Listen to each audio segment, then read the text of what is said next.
bunch of kids like my voice a lot for some reason, and so they give me a bunch of scripts a lot of these times, right? And they asked me, hey, can you make some voice lines for these things? And I do 5 tries for each line, and I tell them to message me if they need me to do it again. They say, please read these for us, and they have like context tips in them to say like what voice should be there, what's gonna happen, so I can base it off that. And uh, it's really silly. It's children like it's memery, and I don't know. I find it really funny to do, and the videos are so childlike and innocent. It's just really funny to watch and see what they do and how good their editing really is. It's just insane to me. It's not like big editing skills. It's not like a action kid or shit like that. No, it's kid stuff. It's things you'd. It's not something you'd assume a kid could do, because I don't know any kids who would actively pick up editing, but I don't know. It's really cool. And when I upload this to YouTube, I'll I'll link the 2 videos that I've helped voice in the description below. But no, they're really cool kids, man, and I don't know, I like them a lot, and I'm glad to help with whatever they want. They're they're meme kitties. That's basically what they are. I I met them when I was using a Discord bot service called what was it called back then? It was called Discord Pizza, and I made it to if you're well known enough to the server, you can apply to work there, which is just like delivering stuff. And for the server, you can apply to work there. I wonder if my mic is still working now. Delivering stuff. Yeah, it is. And we need to you just deliver stuff basically. Is what you do is you get a picture of Google and you like join a server. If they have the bot there, they can order something. They do like parentheses. I don't know. You do that. You do a command and you can do order. You tell what pizza you want. One of the delivery guys can be delivery, a chef, a cleaner. It used to be a cleaner. A cleaner was to clean the bathrooms. The bathrooms was in like an RP chat, but it was like really dirty shit. Like, oh, I'm not gonna explain it, but that you could do all those things, and I was all of them. I was all the jobs. So basically, I do is that you just basically accept the cook basically accepts or denies an order, and once that gets there, when they're all done, the delivery man basically just you choose which thing you do, and then the bot PMs you a link to their server if they have the bot, and they ordered, and you do that, and you can go in and you give them a link of a picture of pizza, and you say, "Here's your pizza," and you act like you're delivering a real pizza. Um, so I was that, and I started that for a long time. I was one of the best workers there because nobody else wanted to do that, and I had a lot of free time because I didn't have a lot of time in school. I only spent like 2 hours a day in school, so I had a lot of free time. So that's what I did. And so I rose through the ranks really quickly, and I met a guy named Seth, and Seth is still one of my good friends, and I like him a lot. And he's an asshole, but he's my asshole. That's not what I meant. He's great, and I made up to admin on the server, and I helped run the place. But and Seth ran it in his own way, but that got a lot of people mad. And one of the most common misconceptions, and I hope somebody would clear this up if you ask them. I don't remember who runs it, but I know the people who took our spot are like really fucking bad people, and like we shunned them a lot because they were just horrible people who didn't follow the rules. But back when me and Seth were the admins, Seth was a dick to everybody. That was his way. He's like, hey, no, we're all gonna have fun, but I'm gonna shit on you because that's my fun, and you're gonna shit back. It's gonna be like a roast thing, and we're gonna have all great fun. But people didn't like that. They thought Seth was being like a serious, and so they reported him a lot. Eventually, admins the higher admins, the owners, couldn't take anymore, so they decided, hey, you know what? No, we gotta take your admin away. And Seth's like, if I have no powers, like, I'm not gonna just stick around and just do this. He's gonna leave. And Seth left, and I'm like, if Seth's not here, I'm not gonna have any more fun. So I'm like, no, if Seth's out, I wanna be demoted. Just demote me right now, and I'm gonna leave. and they demoted me. They said, sure, you can resign. So I didn't get demoted because like, oh, you're doing bad. No, I was the good one. I got demoted because I requested to be demoted. But anyway, before I was an admin, when I was just working there, I was delivering to this one server.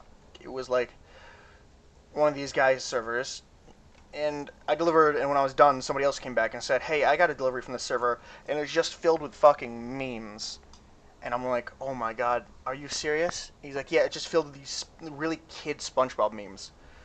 And so, like, I backdoored one of the, I used a secret command to backdoor just to get a link of the server, even though they didn't order anything, to go back there, and I looked all through them. They were spamming SpongeBob memes, and I still have the RAR file of all those memes, because I find them kind of funny. And I joined their voice call, and I was talking to them. And they're really cool guys. They're kids, and they have fun. They have fun with memes, like really childish memes, SpongeBob. They're really cool guys, man. But that's how I met them, and that's also my time at Discord Pizza. And that's the only really story I know what to tell without, you know.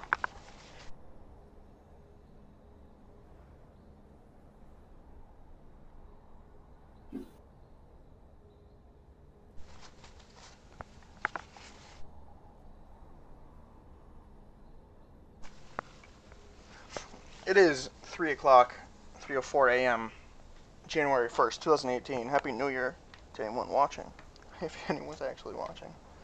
Um, I'd expect Maroner to be back by now. I don't actually know where he is, but I don't know, man. I don't know where he is.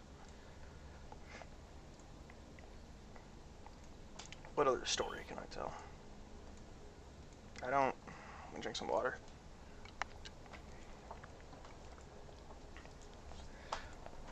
4 to 6 months ago, I play. Well, I still play. I still play this mobile game, Bleach Brave Souls, because I like Bleach a lot. The drink and the game.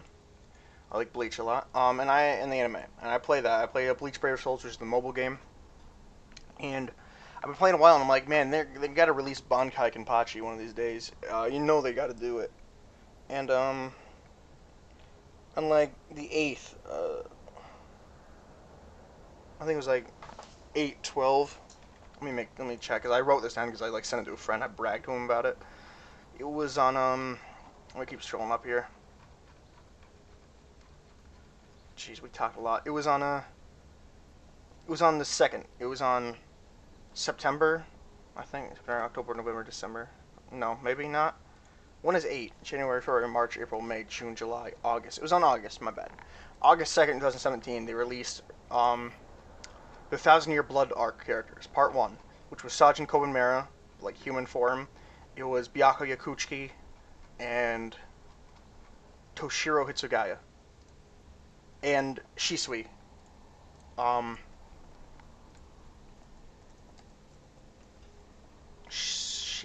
No, it's not Shisui, it's Shusui. It's Shusui from Bleach. No, it's not. It's Shunsui. Jesus Christ. Shunsui Kyoraku. This is the name, I think. It was all them. And I wanted fucking adult Toshiro, because, yeah. But I didn't. I got Shunsui, and that's all I got. But he's pretty good. But when that got released, I'm like, you know what? They're going to release Bankai Kenpachi one of these days. They're going to fucking do it. And I saved up. And then I spent all of it, because I'm like, man, I really want all these new guys. But like in the last week, I would try to save up as many orbs as I can to do a drop, so I can possibly get Bankai Kenpachi. Because I just found out 4 months later now that they were like, oh, we're gonna release Bankai Kenpachi, Retsu, the original Kenpachi, and Yachiru. We're gonna release all these guys. They're part 2 of the Thousand Year Blood War arc characters. And I'm like, fuck yeah, Kenpachi's here. I'm gonna pull it. If I have to spend money, I'll fucking spend as much money as it will take. I will get Bankai Kenpachi. But I had so much saved up that I got him for free. I actually pulled him twice, and I pulled Retsu twice. I never pulled Yachiru, and I don't really like Yachiru. But Bankai Kenpachi is so fucking cool. If you use his super, like he stays in Bankai form for like, I don't know, like a hot minute. Oh, I don't know, it's so good. Yeah, man, I fucking 4 months and 26 days, 28, 4 months and 28 days, and they did release Bangtai Kapachi, and I fucking got him within 10 minutes of the goddamn thing going up. You know, this is more like a self podcast than it is a league stream at this point, because Maroner fucking disappeared, and I don't know where he went. I don't know.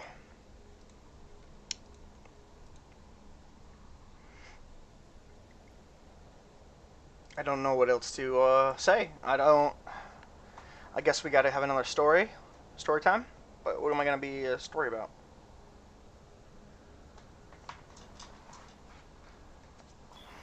Maybe I'll reopen this notebook I have here and read one of the stories I wrote when I was a kid in high school, like freshman.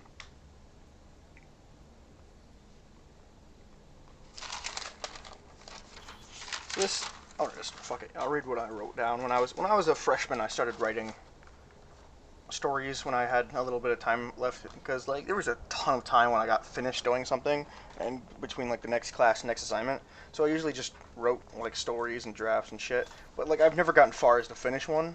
The most I got is like a couple hundred pages, but like this one is only 5 pages, 6, like just about 6, almost. It's like 5 and 3/4, but I never had a title for this.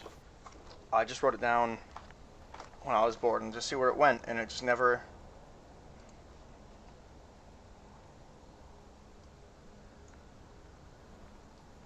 It just never went anywhere. So probably because I kind of stopped it. I have like 7 notebooks that I used to just fucking fill in with stories, but here we go. Let me read what I had written down as a freshman. I wrote I'm gonna drink some water.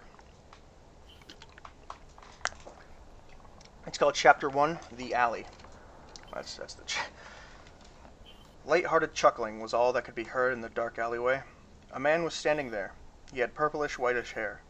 His eyes were squinted and his mouth always in a smile. No, no, no, that's not right. You can't be the one who's afraid of me. That's just not how it works. Didn't you try to kill me? If there was another person there, he could not be heard. The entire alleyway felt lifeless. The man raised his arm and pointed deeper into the darkness. No, no, this won't do. I could feel your fear rising just by raising my arm. The man immediately pointed one finger and yelled, "Bang!" The man's smile dropped, but his eyes didn't unsquint. Fainting from something as small as that? That's no fun at all. The man walked deeper into the darkness, removing himself from sight completely. The last thing that was heard was the man saying as he walked, "I've grown tired of you." When he said that, the eerie humor in his voice he normally had was gone, and seriousness took its place. Another man came out from behind the front of the alleyway when the original man had his back towards. Where the original man had his back towards. The man who came out removed his cigar from his mouth and closed his notebook. He dropped his cigar on the ground and stepped on it, while putting his notebook back in his trench coat. The man started following after the other one, deeper into the darkness. The man kept walking, but it was getting harder to see. He pulled out an engraved flip lighter and opened it. The small flame lit up the area just enough to see the path. The man kept walking with the lighter in hand, but there was no sign of the other one who was here. There was no sign of anything. Who was that man, and who was he talking to? He had a suspicion of who the man was, but he had to be sure. The man kept walking as the flame in his lighter slowly burned out. Eventually, the flame was gone. The man closed the lid of the lighter and then reopened it. A very small flame appeared and went out just as quickly. The man held the lighter up to his ear and shook it. There was a very light swishing of liquid in the lighter. Crap, out of fuel, the man spoke to himself. The man wanted to continue on against... Oh no, that's a different line. The man wanted to continue on even deeper into the darkness, but in the end he decided against it. Perhaps the man wasn't who he thought he was, and maybe they were just some common street bums getting into a fight. If that was the case, he had no time to deal with something that beneath him. The man turned around and started to head back. No, no, that simply won't do, an eerie, humorous voice called out. The man quickly turned around, but it was too dark to see anything. Who's there? The man asked the open darkness. Weren't you looking for me? the voice replied back. Why go through all that trouble just to give up when you are so close? The man started looking all around. Who are you? Show yourself, the man ordered. Ooh, giving orders like you're in control? I like that. You better stop this or what? Gonna write my name in your little notebook? After the sarcastic cutoff, the voice began to giggle with their throat. After the sarcastic cutoff, the voice began to giggle with their throat. Has the fear set in yet, or is it more so paranoia? Do you fear what cannot be seen? The man once again pulled out his lighter and flipped it multiple times, but to no avail. Finally, a very small flame appeared, enough to see someone directly in front of the man, with squinted eyes and a crooked smile. The man jumped when he saw that, and the lighter fell out of his hand. You're an interesting fella, the eerie man remarked. He dropped down and picked up the lighter. An engraved lighter? It must mean something to you, right? He looked up at the man. His smile dropped, but his eyes stayed squinted. You have a problem with the dark. The humor was gone. The tone of what was said was completely serious. Who are you? The man finally decided to speak up again. The eerie man stood up and reached inside the man's trench coat. The man didn't move. Whether he was paralyzed with fear or standing his ground, he couldn't tell. The eerie man pulled out the other's notebook and opened it. He proceeded to read aloud its contents. Chapter 2. The Notebook. Today is Sunday. I thought that I would get a day free from cases, but a big one just came to my attention. What at first seemed like a common street violence soon turned into a string of odd murders. Every one of them is similar, but the differences are so in your face that the common police can't declare this the workings of a serial killer. That's exactly why I was hired. I'm not a part of this common police anymore. But to think someone would actually hire a private investigator to catch a serial killer, that's just bizarre. The email I got seemed out of place too, but I'm going to chalk it up as a grieving widow. I'll start investigating some of the locations of the murders tomorrow morning. Right now, I'm going to call in some favors in the department and see whatever info I can get. I'll write some keywords down here, probably, if I can get any info out of the calls. Notes. Some guy appears at every location, weird hair, weird face. Nobody ever hears the victim. Location, lacerations made by a long blade, maybe a machete. Body is properly intact except for a hole in their chest. Hole looks to be a medium-sized stab wound. Maybe these holes are the lacerations. Cops are ignoring all scenes. We'll be fine to investigate. Monday, 5 a.m. What a lovely start to my day. I got woken up by the phone call telling me that there's been another killing. Don't killers ever sleep? I'm waiting for my friend in the department. We're going to be investigating one of the old scenes. It's strange. It really is. Driving long distances always makes me sick. I don't like it. Why did the murder have to happen all the way out here? This place looks abandoned. It would be a perfect spot for a murder, but looking at all the surroundings, I doubt this was the chosen place for the murder to take place. Maybe the victim ran here from somewhere. Looking around more, this place is definitely abandoned. It's an old factory for a toy line that went out of business a few years ago. It's a pretty large factory, but it's in a terrible location. This place was usually the target of robbers, vandalism, or gang violence. I don't know what's behind it. I don't recall anyone using the woods here. Maybe the victim came from the woods. I'll check it out in a bit. After we finished up here, I talked my friend into taking a look in the woods with me. We've been walking for a few minutes now. There's really nothing of interest. It's just woods.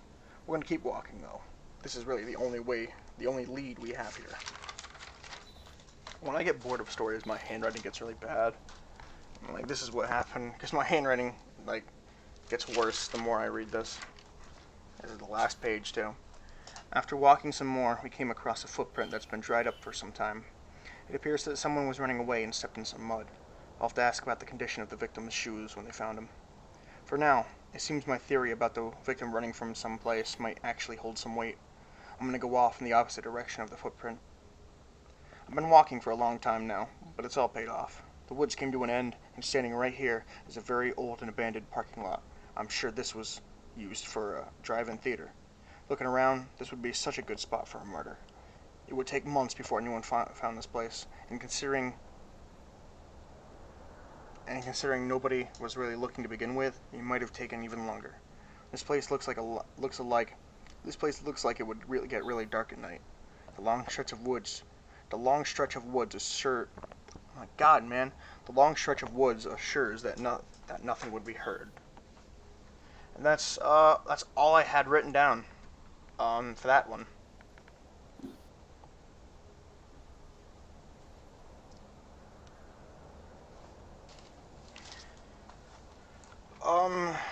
Yeah. I'm gonna check this notebook now. Because I have two of them right here, but I don't know if I wrote anything in this one. No, this one I just keep for, like, Dungeons and Dragons shit. I keep my character info here. Yeah, I just have League notes. I wrote these League notes before I started playing League. My friend, Seth, when I was first playing League, taught me how to play Tryndamere, because that was the first champion that I had. He said, I have a list of notes. If above 1300 on first back, go to number 3. If lower than 1200 on first back, go to 4. So 3 is build Infinity Edge first, 4 is build Phantom Dancer first, and you vice versa. Like, once you get that done, you build the other one. Then you build whichever one you didn't have. You build Blade of the Ruin King, then Death Stance, then Bloodthirster, then Berserker Greaves. No, Berserker Greaves isn't 9. Berserker Greaves is wherever you can fit it in there. But yeah, that's basically how you play Tryndamere. That's what I was told. I also have notes on Garen, but I think I just I think I just typed that in the computer. This is before I got really into League and like started learning how to play champs on my own or asking my friends. This is when I just like asked Seth, "Hey, how do you play this champion?" So I'm surprised Maroner is not back yet. I'm gonna check this. I have 2 notebooks here, 2 more, 2 different ones.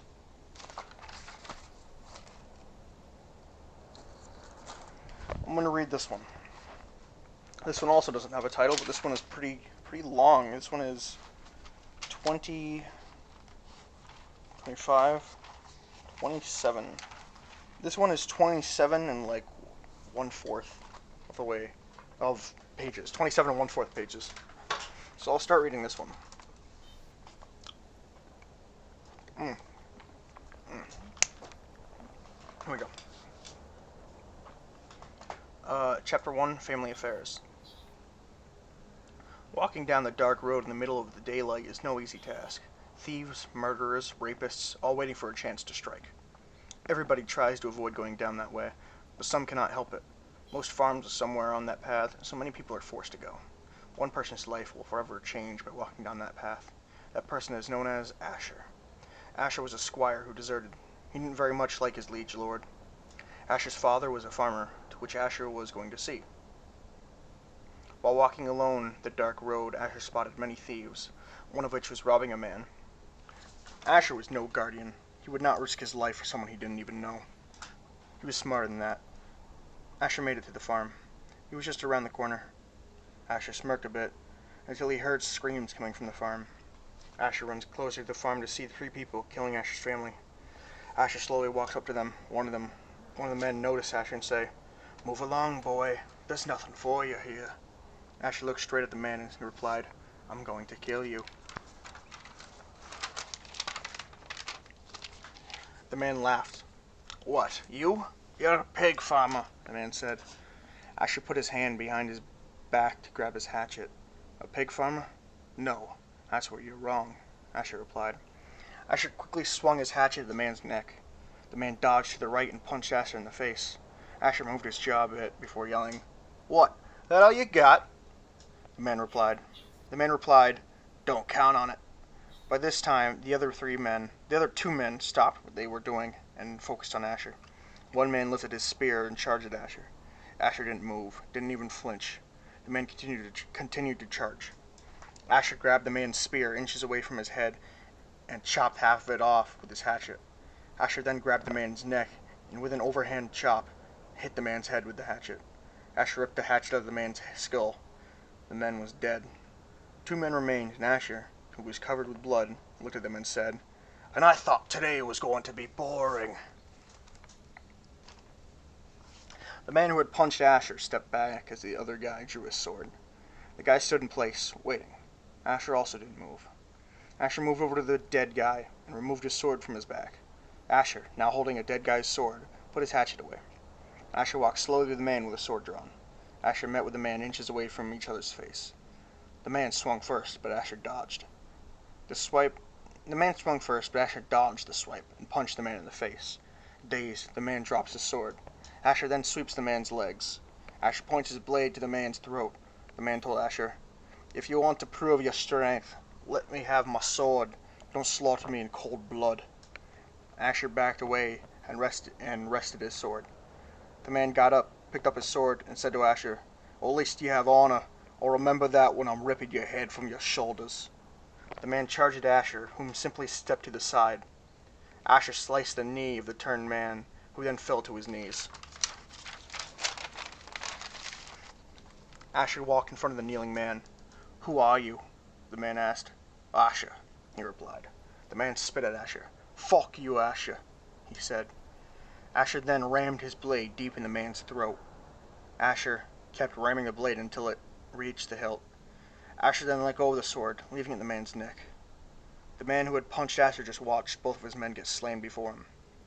"We will meet again one day, Asher," the man said before getting on his horse and riding off. Asher looked around his father's old farm. The animals slaughtered, the barn and crops burned, his family dead. Asher realized that he is now a deserter who has killed 2 people and has nowhere to go. The courts will gut him for this if they catch him. Asher decided to check up on an old friend, Croft. Croft and Asher were mercs together before Asher left to Squire for a noble house. They haven't seen each other since. Chapter 2, An Old Friend. What the fuck is Maroner, man? I've been sitting here like reading stories and shit from my past. Alright. Days pass. Asher now hides for the majority of days. Asher now hides for the majority of the day, waiting for the scouts to pass. If any one of them spots him, he's dead. Asher was never good at hiding, but it didn't matter. If he was good or not. If he failed this game of hide and seek, he dies. Asher was hungry, thirsty, and fatigued. Not only could he not go in any major towns, Croft was on the other side of Eox. Eox was a large fortress in the middle of an ocean. The only way to get around it was to go through it. The only way to get to Eox was to take a ferry. Ferries were quite the sum of gold, especially now after the big battle that recently took place at Eox. Eox was covered with guards after that incident. Archer stumbles upon a camp that had been there not 2 days. Asher drew his hatchet and slowly approached one of the tents. Asher slowly and carefully peeked in one of the tents. It was empty. Asher turned around, only to be immediately grabbed and lifted up in the air. Asher squirmed to break free, but only got himself to be choked instead. Asher was being lifted and choked high enough that he could reach the top of the tent. Asher reached for the top of the tent and grabbed the item that was there. It was a branch off a tree that looked sharp enough to penetrate skin. Asher rammed it into the man's gut. The man dropped Asher and fell to his knees. Asher crawled to his hatchet, grabbed it, stepped up, and chopped the man's neck. The man grabbed Asher's hatchet and chopped at the man's neck. He didn't actually get in. The man grabbed Asher's hatchet. They both wrestled for the hatchet. While struggling for the hatchet, Asher stepped on and pushed the branch deeper into the man's gut. The man screamed in agony, but refused to let go of the hatchet. The man managed to get the hatchet and punch Asher in the face. Asher went down, but got back up. The man pulled the branch out of his gut and stood up as well. They stared each other down until a voice yelled, "Well, that's enough!" The man dropped the branch and the hatchet. Asher just stood there, confused. Another man appears from the darkness, slowly clapping. "I see you didn't forget how to fight," he said. Asher just looked at him and replied, "Croft." Croft walked between the 2 men and looked at both of them. Croft put the palm of his hand on his face. He facepalmed. Croft looked at the man and said, "I asked for soldiers, not bloody half-wits." Croft drew his blade and quickly sliced half the man's head off. Jesus Christ, I was so fucking edgy back then. Sliced half the man's head off. What in the seven hells was that? What in the seven hells was that for? Asher asked. Croft eyed him and said, You're not as good a fighter as you think, boy. If my soldiers can't even take you down, they're not worth having. Asher just shook his head. You always were the violent type, Asher said. Oh, and you weren't? Croft asked. Not as violent as you crazy bastard, Asher responded. Croft sheathed his blade. So, what you doing here? Asher asked. You bloody ox. Didn't you hear about the battle that went down at Eox? Croft replied. That was your doing? Aye. Anyway, what are you doing here? Last I heard you were a squire. Deserted. Thought we could hit up some brothels like old times, you know? Asher boy, so much shit has changed since you left. I lost most of my men escaping Eox. Now you show up out of the blue and want to catch up? Croft, I'm going to be frank with you. I'm a wanted deserter, a murderer. I was going to sail across the Ex to find you. I've got nowhere else to go. Let me join your side once more.